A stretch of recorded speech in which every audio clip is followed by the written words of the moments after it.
શાળા ક્રમાંક 50 અને 56માં કન્યા કેળવણી મહોત્સવ અને પ્રવેશ ઉત્સવ યોજાયો હતો।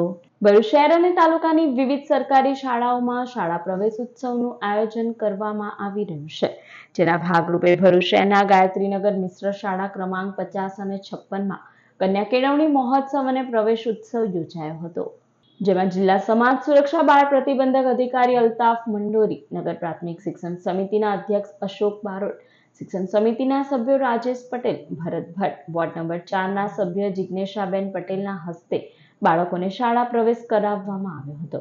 આ કાર્યક્રમમાં દાતાઓનું સન્માન કરવામાં આવ્યું હતું। તો નાની ગોલવાડ હાજીખાના બજારમાં આવેલા શારદા એજ્યુકેશન ટ્રસ્ટ સંચાલિત શ્રેષ્ઠ હાઈસ્કૂલ ખાતે કન્યા કેળવણી મહોત્સવ અને પ્રવેશ ઉત્સવ યોજાયો હતો, જેમાં પ્રાંત અધિકારી મનીષા મનાણી, વિજયસિંહ પરમાર, CRC ચિરાગ પાઠકના હસ્તે બાળકોને શાળામાં પ્રવેશ અપાયો હતો, જ્યારે શૈક્ષણિક કીટ, યુનિફોર્મનું પણ વિતરણ કરવામાં આવ્યું હતું, જ્યારે વૃક્ષારોપણ કરી કાર્યક્રમની પૂર્ણાહુતિ કરવામાં આવી હતી। જ્યારે કન્યા કેળવણી અને શાળા પ્રવેશ ઉત્સવ અંતર્ગત યુનિયન હાઈસ્કૂલ ખાતે 60 જેટલા બાળકોને પ્રવેશ આપવામાં આવ્યો હતો। આ શાળા પ્રવેશ ઉત્સવમાં આચાર્ય અને વાલીઓ તેમજ શાળા પરિવાર ઉપસ્થિત રહ્યો હતો।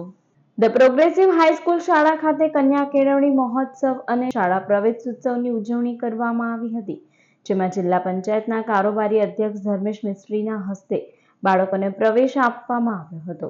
આ કાર્યક્રમમાં સ્પેશિયલ એજ્યુકેશન હિમાંશુ શાહ, વિરેન્દ્રસિંહ બોડાણા, જીતુભાઈ, દિનેશભાઈ તેમજ શાળાના અભયસિંહ રાઠોડ, ઇન્ચાર્જ આચાર્ય અજીતસિંહ પરમાર તેમજ શાળા પરિવાર ઉપસ્થિત રહ્યો હતો। કૃષ્ણા સમલોદ ગામની